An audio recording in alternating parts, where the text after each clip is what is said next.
ஓம் சாய்ராம். அத்தியாயம் 11 தொடர்ச்சி. மகள் சாபதி மட்டுமே பாபாவின் கழுத்தில் சந்தனம் பூசுவது வழக்கம்.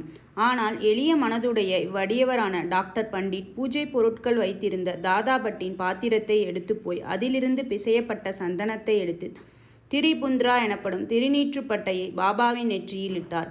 பாபா எல்லோருக்கும் வியப்பை அளிக்கும் வகையில் ஒரு வார்த்தை கூட கூறாமல் அமைதியாய் இருந்தார். அன்று மாலை தாதா பட் பாபாவிடம், நெற்றியில் சந்தனம் பூசுவதை நீங்கள் தடுத்து கொண்டிருந்தாலும் இப்போது டாக்டர் பண்டிட் அங்கனம் செய்ததை தாங்கள் எப்படி அனுமதித்தீர்கள் என்று கேட்டார். இதற்கு பாபா, டாக்டர் பண்டிட் தம்மை பாபாவை அவரது குருவான காகா புராணிக் என்று அழைக்கப்பட்ட தோபேஸ்வரை சேர்ந்த ரகுநாத் மகாராஜ் என்று நம்பி இருந்ததாகவும் அவர் குருவுக்கு செய்து கொண்டிருந்ததை போன்றே தமது நெற்றியிலும் சந்தனம் பூசியதாகவும் தெரிவித்தார். எனவே பாபாவால் தடுக்க இயலவில்லை. டாக்டர் பண்டிட்டிடம் விசாரித்ததில் பாபாவை தனது குரு காகா புராணிக் என்று கருதியதாகவும் அதே மாதிரியாகவே அவரை உணர்ந்ததாகவும் கூறினார். எனவே அவர் தனது குருவுக்கு செய்வதை போன்றே திரிபுந்திரத்தை பாபாவின் நெற்றியிலும் இட்டார். பக்தர்கள் விரும்பியவாறே தம்மை வழிபட பாபா அவர்களை அனுமதித்தார். எனினும் சில சமயங்களில் அவர் வினோதமான முறையில் நடந்து கொண்டார்.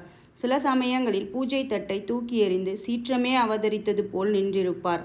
அப்போது அவரை எவரே அணுக முடியும்? சில சமயங்களில் அவர் பக்தர்களை கடிந்தார். சில சமயங்களில் மெழுகை காட்டிலும் மென்மையாயிருந்தார். சாந்தத்துக்கும் மன்னிப்புக்குமான ஒரு உருவமாயிருந்தார். கோபத்தால் அவர் குலுங்குவது போல் தோன்றினாலும் அவரது சிவந்த கண்கள் சுற்றி சுற்றி உருண்டாலும் அவர் அந்தரங்கமாக பாசத்தின் தாரையாக தாயன்பு உடையவராக இருந்தார். உடனே தமது அடியவர்களை கூப்பிட்டு அவர்களிடம் தாம் ஒருபோதும் கோபமாக இருந்ததே இல்லை என கூறி, தாயார் தங்களது குழந்தைகளை உதைத்தார்களானால், கடலானது ஆறுகளை புறக்கணித்ததென்றால் தாமும் அடியவர்களின் நலன்களை அலட்சியம் செய்வேன் எனவும் பகர்ந்தார். தமது பக்தர்களின் அடிமையான அவர் எப்போதும் அவர்களுக்கு ஆதரவாய் இருப்பதையும் அவர்கள் தம்மை அழைக்கும் போதெல்லாம் மறுமொழி கூறி அவர்களின் அன்பை பெறுவதற்குமே எப்போதும் அவர் பெரிதும் விரும்பினார். ஹாஜி சிதிக் பால்கே. பாபா எப்போதும் ஒரு அடியவரை ஏற்றுக்கொள்வார் என்பதை அறிய முடியாது. அது அவரது இனிய சங்கல்பத்தையே பொறுத்தது. இக்கூற்றுக்கு சிதிக் பால்கேயின் நிகழ்ச்சி ஒரு எடுத்துக்காட்டு. கல்யாணை சேர்ந்த சிதிக் பால்கே என்ற ஒரு முகமதிய பெருந்தகை மெக்கா மெதினாவுக்கு புனித யாத்திரை செய்துவிட்டு ஷீரடிக்கு வந்தார். வடக்கு நோக்கிய சாவடியில் அவர் வாழ்ந்தார். மசூதியின் திறந்த வெளியில் அவர் அமர்ந்தார். 9 மாதங்கள் பாபா அவரை பொருட்படுத்தவில்லை. அவரை மசூதிக்குள் நுழையவும் அனுமதிக்கவில்லை. பால்கே மிகவும் தோற்றவியலாத நிலையை எய்தி என்ன செய்வதென்று புரியாமல் இருந்தால், யாரோ ஒருவர் அவரை ஏமாற்றமடைய வேண்டாம் என்றும் பாபாவின் மிக நெருங்கிய அருகில் உள்ள அடியவரான ஷாமா மாதவராவ் தேஷ்பாண்டேவின் மூலம் பாபாவை அணுக முயற்சிக்கும்படியும் ஆலோசனை கூறினார்.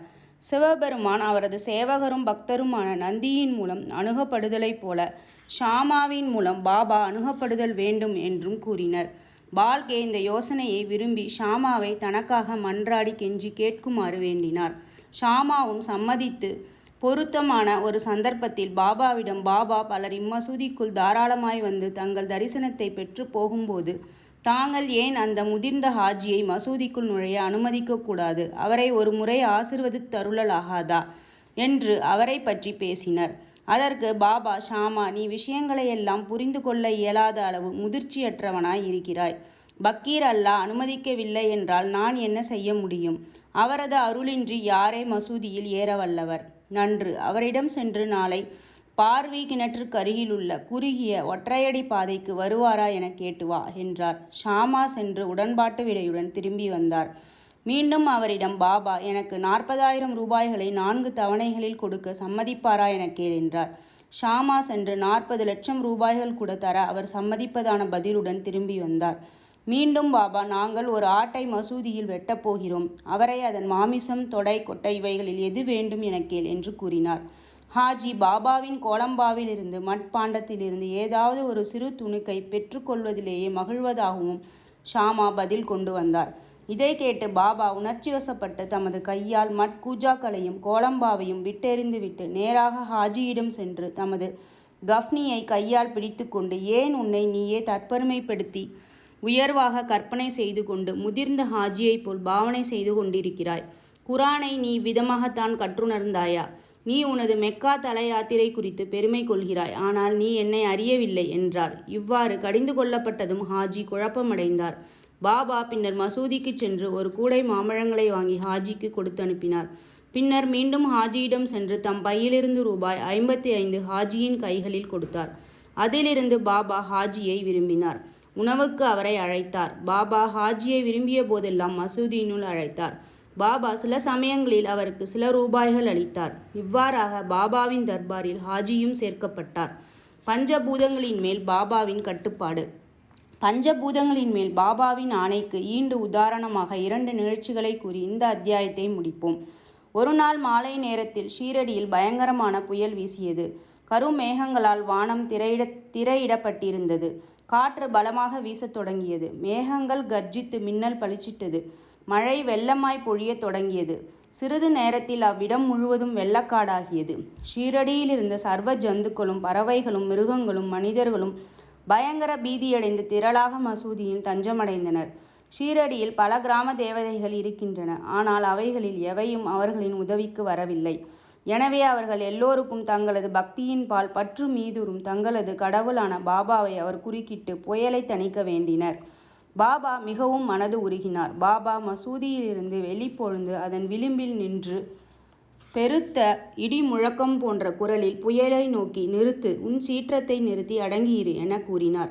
சில நிமிடங்களில் மழை குறைந்து காற்று வீசுவது நின்று புயலும் அடங்கியது. பின்னர் சந்திரன் வானத்தில் உதயமாகி மக்கள் நன்றாக மகிழ்வெய்தி வீட்டிற்கு திரும்பினர். மற்றொரு சந்தர்ப்பத்தில் மத்தியான நேரத்தில் மசூதியின் துணியில் உள்ள நெருப்பு பிரகாசமாக எரியத் தொடங்கியது. அதனுடைய ஜுவாலை மசூதியின் விட்டத்தை அடைந்தது. மசூதியில் அமர்ந்திருந்த மக்களுக்கு என்ன செய்வதென்று புரியவில்லை. தண்ணீரை அன்மீது ஊற்றும்படியோ அல்லது ஜுவாலையை தணிப்பதற்கு வேறெதுவும் செய்யும்படியாகவோ பாபாவை கேட்க அவர்களுக்கு துணிவு வரவில்லை. ஆனால் சிறிது நேரத்தில் பாபா என்ன நிகழ்ந்து கொண்டிருக்கிறது என்பதை உணரத் தலைப்பட்டார். தம் சட்காவை எடுத்து முன்னுள்ள ஒரு தூணின் மீது ஓங்கி அடித்து, "கீழிறங்கு, அமைதியாயிரு" என்றார். ஒவ்வொரு தடியின் அடிக்கும் ஜுவாலை கீழிறங்கத் தொடங்கி சில நிமிடங்களில் குறைந்து துணி அமைதியாகவும் சாதாரணமாகவும் ஆகியது. இவரே நமது சாயி, கடவுளின் அவதாரம் ஆவார். தம் முன் வீழ்ந்து பணிந்து சரணாகதி அடைந்த எந்த மனிதரையும் அவர் ஆசிர்வதிக்கிறார். தினந்தோறும் பக்தியுடன் இவ்வத்தியாயத்தை படிப்பவர் எல்லா கேடுகளிலிருந்தும் விடுபடுவர்.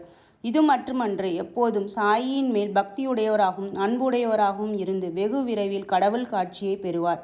எல்லா ஆசைகளும் நிறைவேறியவராக, அவாவற்றவராக, இறுதியில் உயர்நிலை எழுதுவார். ஸ்ரீ சாயியை பணிக. அனைவருக்கும் சாந்தி நிலவட்டம். அடுத்த வீடியோ பதிப்பில் நாம் அத்தியாயம் 12 பார்க்கலாம். நன்றி.